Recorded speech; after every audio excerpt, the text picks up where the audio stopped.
Ne me libère pas, je m'en charge. Un podcast Voix nomade.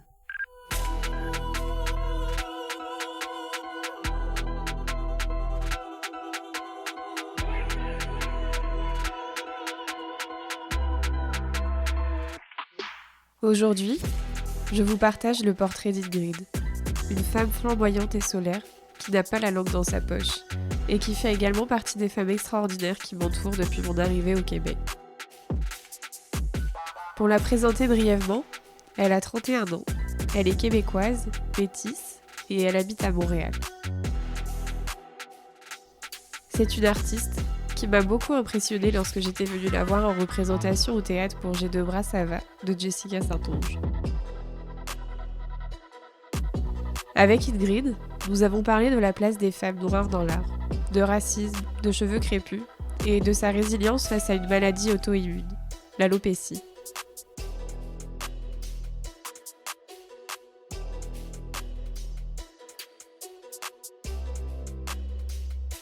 Depuis notre entretien, Ingrid s'est d'ailleurs rasé la tête, souhaitant reprendre le contrôle sur la maladie. J'ai hâte que vous aussi vous appreniez à la connaître, alors je vous laisse avec notre entretien. Bonne écoute!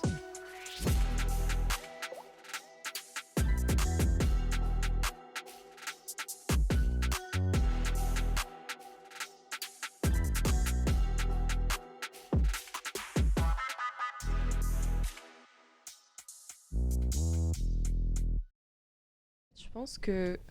Mais parce que quand j'étais à l'école, je jouais un peu un rôle, en fait j'ai l'impression que j'étais pas moi.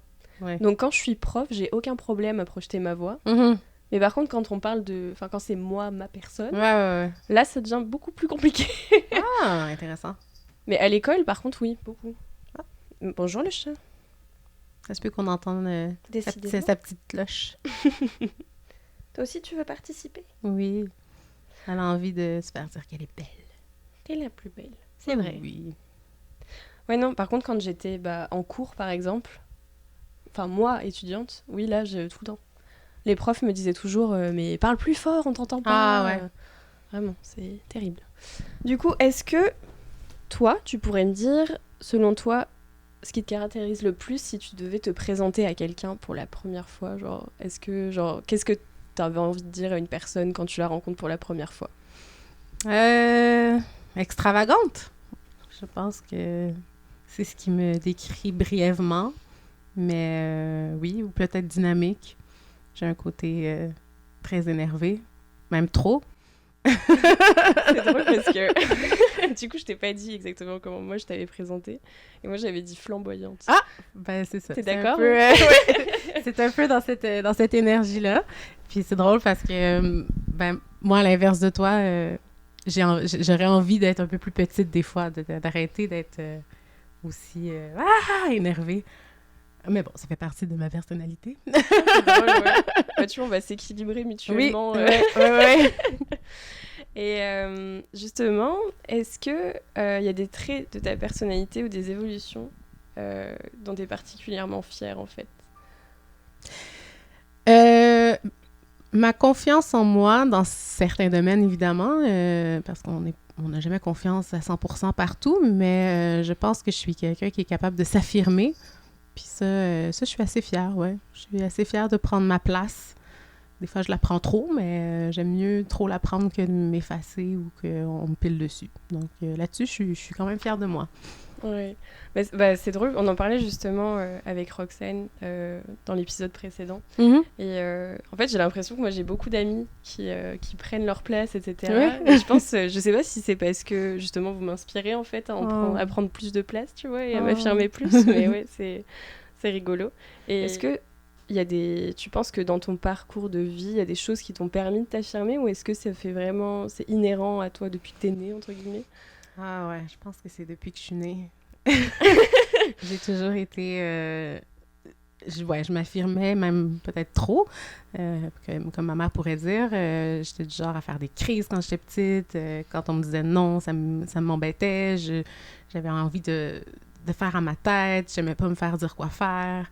Donc, ça n'a pas été facile nécessairement pour ma mère. J'ai pas été une enfant facile, pauvre de elle, mais je pense qu'un jour, quand j'aurai des enfants, elle obtiendra vengeance. Mais non, je pense que c'est assez inné chez moi. Après ça, la vie m'a amenée aussi vers le théâtre. Fait que là-dessus aussi, c'est sûr, ça porte à prendre sa place. Puis je pense que j'ai toujours eu un besoin d'être entendue.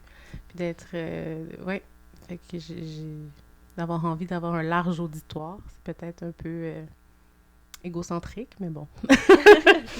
Non, justement, dans l'introduction, en fait, je parlais du fait que j'avais été te voir justement jouer au théâtre. C'était pour la pièce de Jessica Saint-Onge, c'est ça? Oui, exact. Ouais, j'ai 2 bras, ça va.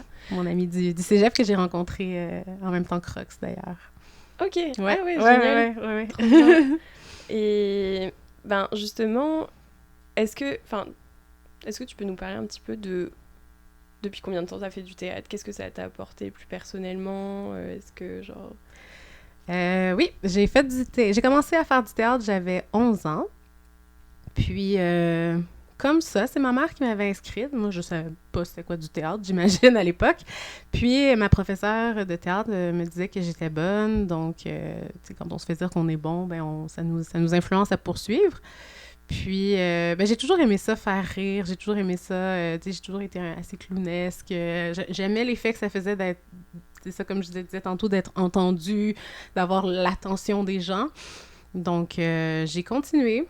Puis, rendue au secondaire, j'ai fait des comédies musicales. J'ai dansé, j'ai chanté. Puis, après ça, j'ai fait partie de la concentration théâtre en secondaire 3 quand j'avais 15 ans. Puis là, c'est comme si ça s'est dessiné pour moi, que c'est ça que j'avais envie de faire à ce moment-là. Puis, c'est ça. C'était pour moi une façon de m'évader beaucoup, d'être quelqu'un d'autre, vraiment, de pouvoir explorer. J'étais comme un caméléon. Ça me permettait d'une journée d'être Vanessa la pétasse de ma classe ou la plus timide. J'avais cette tendance-là, j'ai joué très longtemps au Barbie, d'ailleurs. C'est là que j'en parle publiquement. En fait, je sors du garde-robe, j'assume, mais il y avait quelque chose de très marionnette là-dedans, très théâtre d'objet. Nous, les filles, on n'a pas ce droit, on n'a pas cet accès-là à pouvoir rester gamine longtemps. Puis très vite, à l'âge de 11 ans, dans le début des années 2000, c'était comme, mais commence à mettre du lip gloss, puis à penser à t'habiller, puis à penser de te faire un chum. Tu sais, c'était pas mal la pression sociale de l'heure, puis c'était pas valorisé c'est pas valoriser les jeux de filles, je trouve, contrairement aux garçons qui ont le droit de jouer aux jeux vidéo jusqu'à leur mort. Oui, donc, pour moi, c'était vraiment, c'était vraiment mon monde à moi, une façon pour moi de m'évader. J'ai un sens analytique assez poussé. J'aime ça regarder les gens. J'aime ça voir comment ils parlent. Je suis fascinée par l'humain. Donc, depuis que je suis petite, je refais, mettons, des scènes de films avec mes Barbies. Je refaisais des scènes, des trucs que je voyais à l'école. Donc, il y avait ce côté-là très théâtral déjà chez moi, qui a toujours fait partie de moi, qui m'a toujours habitée. Puis, c'est juste retransposé sur scène. Puis là, finalement, c'était moi et non mes Barbies qui interprétaient de multiples personnages. Donc, ça a été ça. Puis, j'ai fait le cégep en théâtre. Puis après, là, finalement, j'ai voulu faire carrière. Puis là, j'ai été frappée aux auditions, puis à la compétition, puis à la performance. Puis ça m'a vraiment coupée dans ma créativité. Ça m'a vraiment freinée là-dedans. Puis, s'en est suivi d'une longue période de questionnement et de crise existentielle. Et jusqu'à ce que tu puisses me voir l'année dernière, c'était un retour sur scène. Ça faisait 10 ans que je n'avais pas joué. Puis, j'étais très touchée de pouvoir jouer la pièce de ma grande amie Jessica. Est-ce que tu comptes justement y revenir plus sérieusement, entre guillemets, ou est-ce que c'est une expérience que tu vas garder de côté Bonne question. C'est comme si... Oui, j'aimerais ça, mais j'ai toujours un peu cette peur de faire comme... Oui, tu peux. Fait que c'est ça. Ouais, je suis un peu... J'aimerais bien. Mais ouais, non, c'est ça, je suis ouverte. J'ai envie de retrouver mon côté artistique, de renouer avec, mais c'est un processus tranquillement, ça revient. Trop bien. Et est-ce que justement tu pourrais me donner genre une œuvre d'art qui t'inspire ou qui t'a inspiré? Ça peut être une pièce de théâtre. Ah, il y en a tellement. Ben, vite comme ça, celle qui me vient en tête, c'est le film Crazy de Jean-Marc Vallée, qui vient de mourir l'année dernière, ou l'autre année d'avant, je sais plus, le temps passe vite, mais ça a été un film marquant pour moi, un film québécois. Okay. Puis, très au niveau de l'identité, je sais pas si tu l'as vu, ce film-là. Non, du tout, non. Je te le conseille. Okay. Ben, dans le fond, bref, c'est une histoire de famille, puis c'est un peu biographique d'un jeune homme qui vit avec son homosexualité, puis qui l'assume pas, en fait, puis qui doit faire face à sa famille par rapport à ça. C'est super bien écrit, puis je pense que ça m'a touché beaucoup, ce film-là, non seulement parce que c'est bien écrit et que c'est beau, puis que c'est très humain, mais aussi au niveau de la qualité identitaire, je trouve que c'est toujours un sujet qui m'intéresse, donc ça m'a marqué. Cette œuvre-là, mais parmi tant d'autres, là, je veux dire, elle brûle pour point. Ouais. Quand on se met à en chercher, là, c'est comme si... Mais ouais, ça, c'est quelque chose que j'aime beaucoup. Toutes les œuvres qui sont très humaines, qu'on voit, qui a vraiment un beau développement de personnage, c'est souvent ça qui me stimule, qui m'intéresse. Ok. Et je voulais te poser une question justement vis-à-vis du théâtre, de l'art, etc. Est-ce que, en tant que femme métisse dans ce milieu, tu as senti que tu avais vécu des discriminations ou est-ce que tu t'es toujours sentie vraiment à ta place dans ce milieu-là? C'est drôle parce que oui et non, parce que c'est comme si on perpétue l'idée de... Moi, à l'époque, il y a 10 ans, peut-être maintenant, le mot se dit autrement, ou ça se passe autrement, mais à l'époque, c'était « Ah, ben, tu sais, dans le milieu théâtral, c'est pas facile pour les personnes issues de la diversité. Okay. » Puis c'était ce qui se disait, c'était un fait. Puis c'était comme « Tu sais, ça sera pas facile. » Puis c'était ça. Puis c'était comme ça qu'on disait, puis c'est...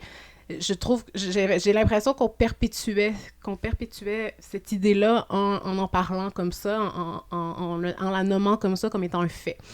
Puis, oui, il y a eu des moments où on me disait, on m'a déjà dit que je pourrais pas jouer des personnages historiques parce que au cégep, j'ai eu la chance d'interpréter la reine Élisabeth Ier. Okay. Ne vois-tu pas une ressemblance? un petit teint anglais. Moi, je trouve que t'as un vrai air de queen, de toute façon. Oui.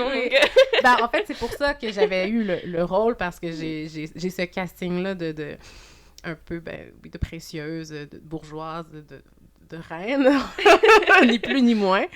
Mais pourtant, je suis black. Donc, mais je pense que le casting va au-delà de la couleur de peau, dans le sens où c'est aussi comment tu incarnes, oui, comment c'est un tout, le casting. C'est aussi physique, mais c'est aussi comment tu joues, c'est ça, j'ai quand même assez... Je prends ma place sur scène, donc, j'avais eu ce rôle-là au cégep. Puis, je me rappelle d'avoir eu une conversation, puis pas juste avec des amis, mais avec aussi un coach de théâtre qui me disait, tu sais, il faut que ça soit... faut qu'on m'explique pourquoi ça serait une noire qui jouerait ce genre de rôle-là. Parce que, historiquement, c'est pas ça qu'on voit. Donc, il y avait un peu cette idée-là que, faut se fier à l'histoire, sinon on n'embarquerait pas. Ce que je trouve complètement con, parce qu'au final, c'est ça, il suffit du casting. Le casting va au-delà de. Puis maintenant, il y a plein de productions qui se font avec la diversité. D'ailleurs, il y a eu Les Misérables, il y a eu une nouvelle version, une nouvelle mouture qui a été faite en mini-série. Puis c'était tous des gens issus de la diversité. Tout ça pour dire qu'à ce niveau-là, oui. Mais c'est surtout de répéter ça, un peu comme si c'était un fait, puis que c'était... c'est de même, puis bonne chance. Puis déjà que c'est un milieu difficile, mais bonne chance, parce que toi, ça va être encore plus difficile, tu sais. Ce qui est fou, c'est ce que tu dis, justement, ça me fait penser au scandale qu'il y a eu récemment sur la petite sirène de Disney, qui a été jouée, je me souviens plus du nom de l'actrice, je sais pas. Non, moi non plus, je mais sais bref, pas. Par une personne noire, justement, et que...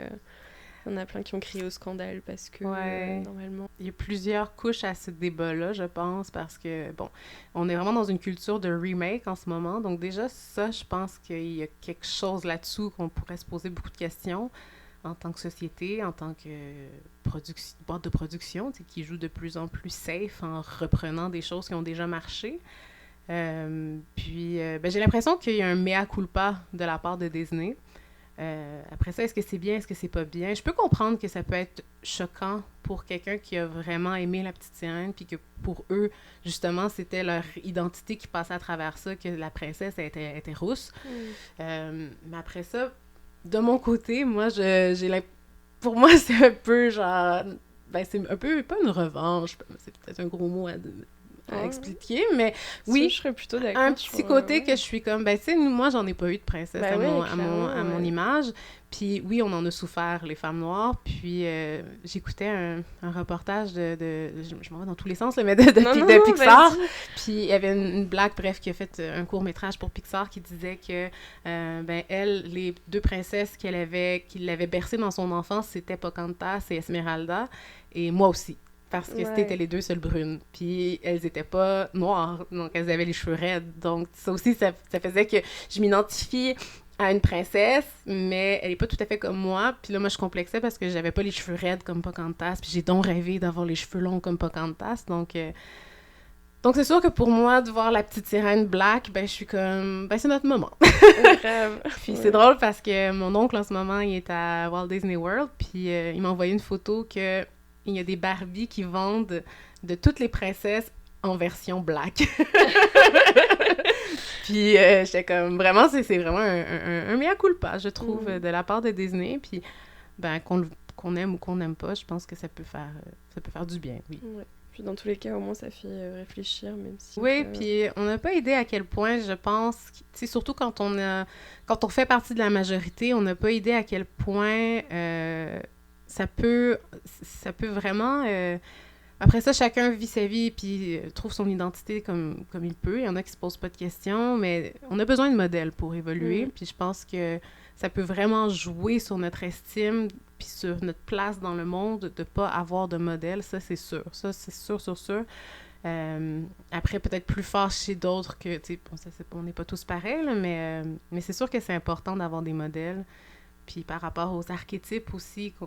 Comment comprendre, tu sais, qui on est dans le monde, tu sais, quand on n'a pas de modèle ou que les modèles, c'est toujours les mêmes, puis c'est pas nécessairement positif, on se fait des idées après ça par rapport à qui on est.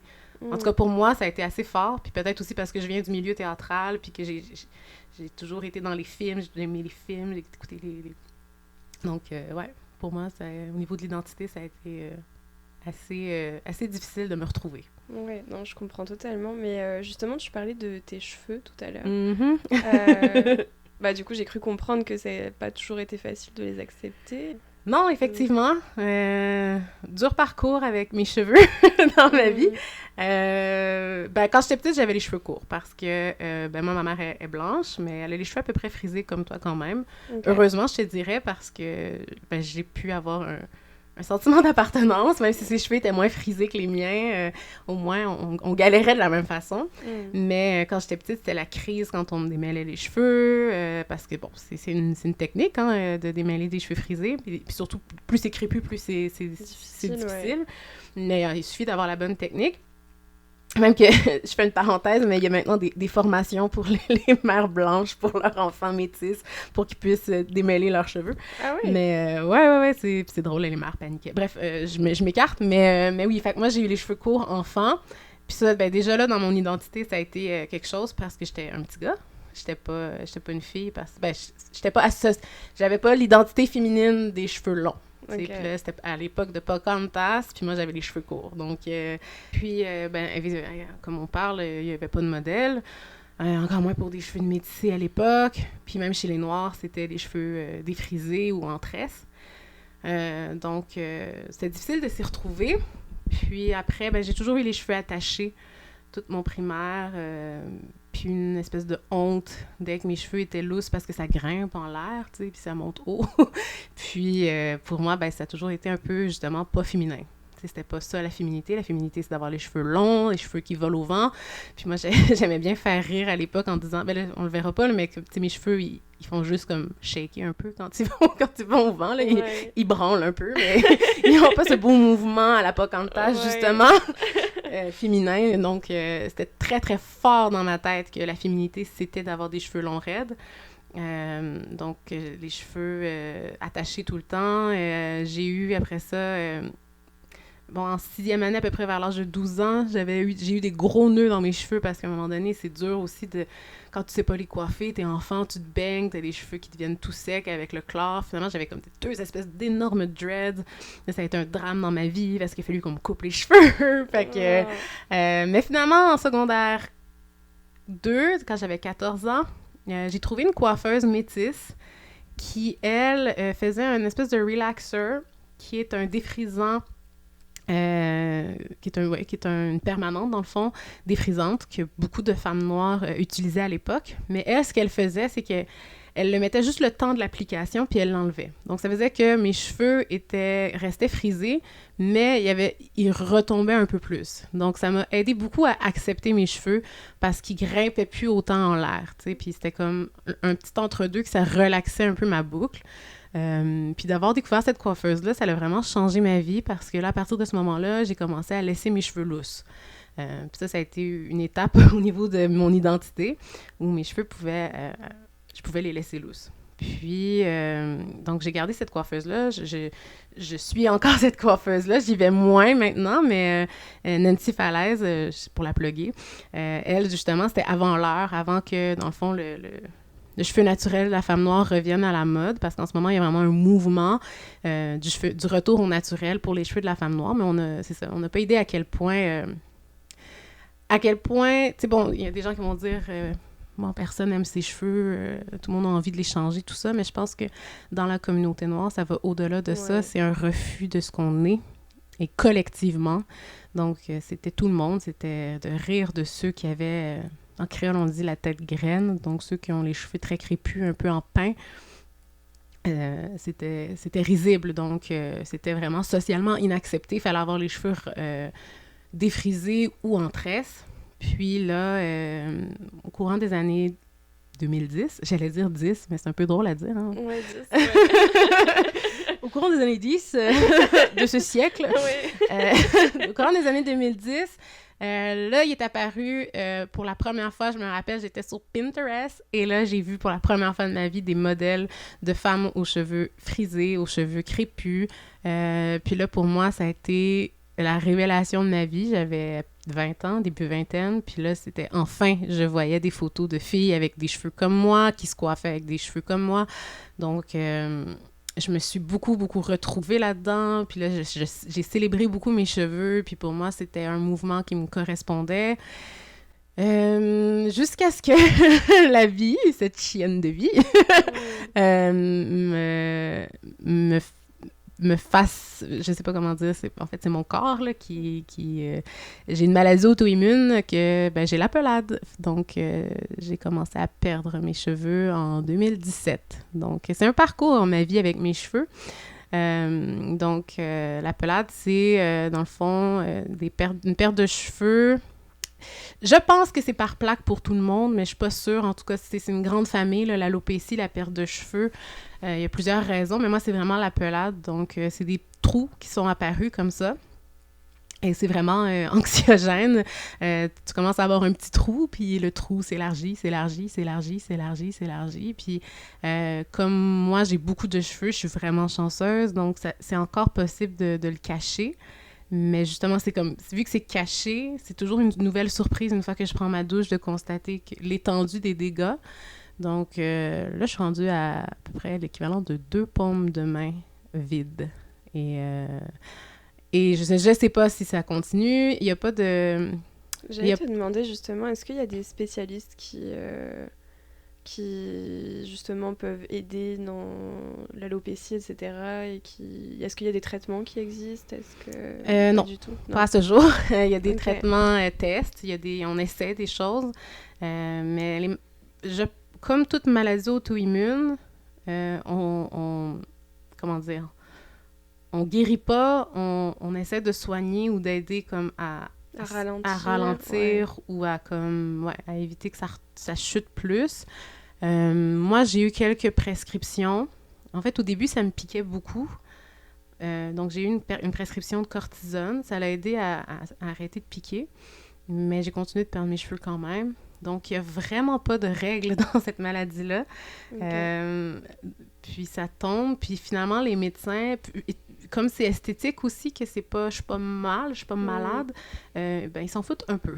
Pour être honnête, j'ai vu quelques médecins, dermatologues, puis c'était comme peu d'écoute. Là, on pourrait en parler longtemps là, au niveau de la médecine, qu'est-ce qu'on a comme service au Québec, mais peu d'écoute, alors que c'est quelque chose d'assez dur.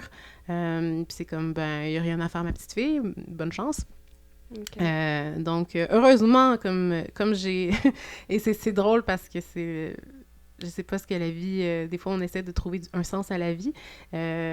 Moi qui ai détesté mes cheveux pendant plusieurs années, qui ai toujours trouvé que j'en avais trop, là, je les aime plus que... Je les chéris plus que jamais et je suis contente d'en avoir beaucoup. Okay. Parce que j'ai quand même 2 immenses trous que je réussis à encore camoufler. Mais c'est ça, je sais pas, on peut pas savoir, tu sais, ça peut repousser comme ça peut ne jamais repousser, la chute peut arrêter, ça peut repousser, ça peut retomber, mais la meilleure chose que j'ai eue comme soulagement, comme façon de m'aider, c'est de me retrouver sur un groupe Facebook de gens qui ont la pelade. Ça l'a aidé parce que c'est dur de parler de ce genre de choses-là parce que les gens savent pas comment répondre, tu sais. Les gens essaient de te consoler du mieux qu'ils peuvent, puis des fois, ils n'ont pas les bons mots. Des fois, c'est genre, on est tous complexés. Non, excuse-moi, c'est pas un complexe. Je suis en train de perdre quelque chose que j'avais, tu sais. C'est un là, je vais dire quelque chose, c'est évidemment moins pire, mais c'est un peu comme une amputation pour moi. Je perds un de mes membres, tu sais. C'est comme... ouais, c'est pas évident. Donc, ça m'a vraiment aidé de me retrouver sur cette page-là, de pouvoir discuter avec des gens, de s'encourager entre nous, de s'accepter aussi. Ça aide à passer le cap. Puis là, le prochain cap, c'est si ça continue à tomber, de devoir me raser. Ça, c'est quelque chose aussi au niveau de l'identité. Mais heureusement, je suis bien entourée. Il y a des gens qui me disent, qui m'encouragent, qui me disent que je vais rocker ça, évidemment. Mais c'est ça, c'est quand même une partie... c'est quand même un gros step là, d'essayer de m'imaginer sans cheveux. Puis est-ce que je vais porter des perruques? Comment je vais me débrouiller? Donc c'est ça qui est l'histoire de mes cheveux. En fait, en faisant des recherches, justement, j'avais trouvé une étude qui avait été faite aux États-Unis sur le fait que ça touche plus la population, justement, métissée ou noire. Je sais pas si toi, de ton côté, tu avais trouvé des informations là-dessus ou pas du tout? Ça te dit rien? Non, j'en ai déjà entendu parler. Par contre, ce que j'ai lu, moi, comme étude, c'est que c'est plus au niveau, justement, des coiffures. Donc, ça va être plus une alopécie de... Je ne sais plus comment ils appellent ça, là, de stretching, là, parce qu'il y a beaucoup de coiffures excessivement serrées, de tressage, les tresses, tout ça, pas les perruques, mais les tissages.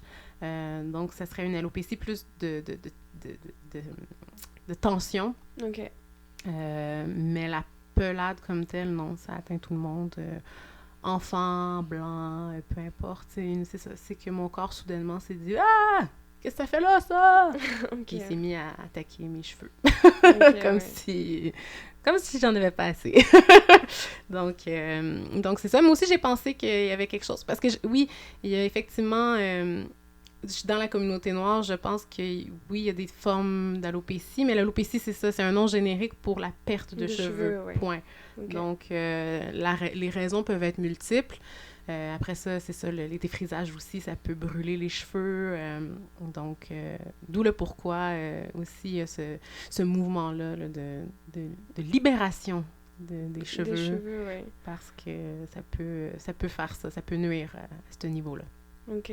Et est-ce que tu penses qu'on le vit différemment quand on est une femme versus un homme? Enfin, je sais que... Enfin, moi, dans ma tête, après, je le vis pas, tu vois, donc je vais pas parler à la place des gens, mais je me disais, c'est plus commun, entre guillemets, de voir un homme qui se rase et qui est chauve. Bon, certes, c'est pas drôle, hein, une calvitie, je pense que c'est jamais rigolo. Je pense que personne n'a envie de perdre ses cheveux. Mais je sais pas si c'est moi, mais j'ai quand même l'impression que c'est un peu plus accepté quand t'es un homme de te raser la tête qu'une femme. Je sais pas. Toi, c'est plus commun. La calvitie de l'homme est vraiment plus commune. Donc, on a comme... C'est comme... Socialement... En fait, c'est drôle parce qu'on parle de socialement accepté ou pas accepté. Je pense que c'est pas une question qu'on l'accepte ou qu'on l'accepte pas. C'est une question qu'on n'a pas l'habitude de voir ça chez les femmes, mais on a l'habitude de le voir chez les hommes. C'est pas choquant. Après, moi, je me considère chanceuse d'être noire, parce que oui, on peut avoir des privilèges en tant que femme noire. Je me considère chanceuse d'être noire parce que si je me rase la tête, je vais pas avoir l'air trop malade. Je pense qu'avec mon teint, je vais pas avoir l'air d'avoir eu le cancer. Ouais, je vais pas avoir l'air d'avoir eu de la chimio. Après, c'est sûr que la perte des sourcils, ça peut faire plus malade, mais ça, je les ai pas encore perdus, merci mon Dieu. Mais en fait, je les ai perdus une première fois, puis ils sont revenus. Donc, c'est vraiment une maladie qui t'apprend le lâcher prise. Mais oui, je pense que c'est peut-être plus facile, oui, pour les hommes. Mais c'est ça. Comme la pelade plus spécifiquement, là, qui est comme pas... c'est pas l'alopécie de l'homme. Je pense que pour les hommes, ça peut être difficile aussi parce que tu perds tous tes poils. La pelade universelle, c'est vraiment tu perds tous tes poils. Okay. Donc ça, je pense homme comme femme, ça peut être difficile parce que là, perdre ses sourcils, tu as l'air quand même d'avoir fait une chimio. Mais l'alopécie de l'homme plus régulière, je pense que oui, c'est pas facile parce que c'est ton identité qui change, mais c'est peut-être plus commun. Ok, oui. Et justement, on parlait de l'importance, tu sais, d'avoir des représentations, etc. Et je sais pas si tu connais, il y a un livre pour enfants qui est sorti récemment, 1 million de papillons noirs de Laura Nsafou. Et en fait, c'est une autrice justement qui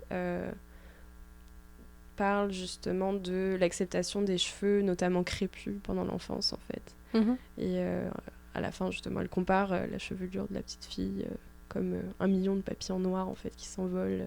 Et ça me faisait penser à ce que tu disais sur Pocahontas et sur le oui, fait que... c'est vrai. Ouais. Avec les papillons qui volent dans ses cheveux. Ouais, c'est ça.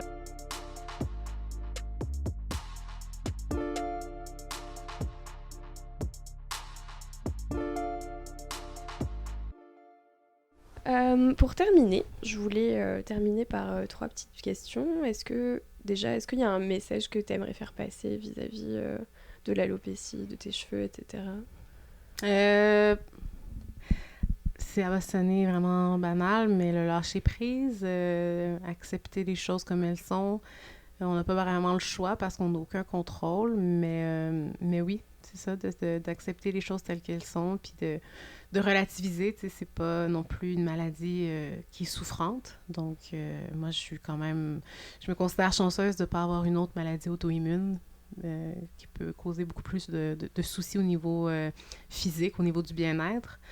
Donc, puis après ça, il y a toujours des solutions. Donc, que ce soit des accessoires, foulards, perruques, poudres, différentes coiffures. Il suffit juste d'être créatif. Donc, ce serait ça mon message. Puis, je trouve ça chouette en plus que... en tout cas, j'ai l'impression qu'il y a de plus en plus de femmes qui prennent la parole là-dessus. Et encore une fois, au niveau représentation, je pense que c'est important aussi que on puisse en parler. Et donc, merci déjà. Ça fait plaisir. Puis, je pense que on peut même l'étendre à la maladie en général. Je pense qu'on est encore très complexé par rapport à ça, tu sais, de s'avouer malade, d'avouer que oui, moi j'ai ça comme maladie. J'ai l'impression qu'on s'en cache encore, qu'il faudrait en avoir honte, mais je pense qu'on peut trouver beaucoup de soutien en parlant puis en ayant pas honte. Je veux dire, c'est pas de notre faute. Non, c'est sûr, vraiment. J'aime bien poser, en fait, pour terminer, si on devait résumer pour toi, ça représente quoi être une femme à notre époque? Courage. Ouais. Je pense qu'on est courageuse. Je pense qu'on est très forte aussi. Je pense qu'on a atteint une certaine...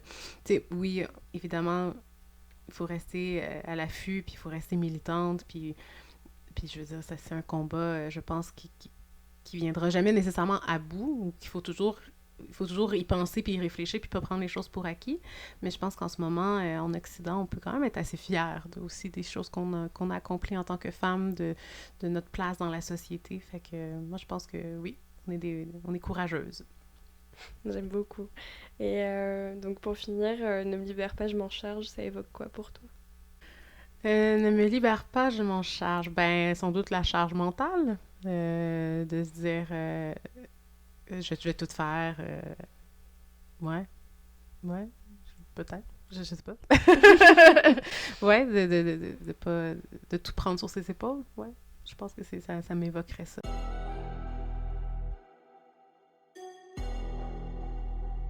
Merci Grid d'avoir accepté mon invitation à participer à Ne me libère pas, je m'en charge.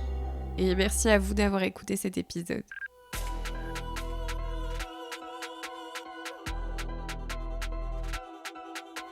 Vous pouvez retrouver tous les portraits réalisés sur le site web de nelibère-pas-je-m'en-charge.com et sur la page Instagram du même nom.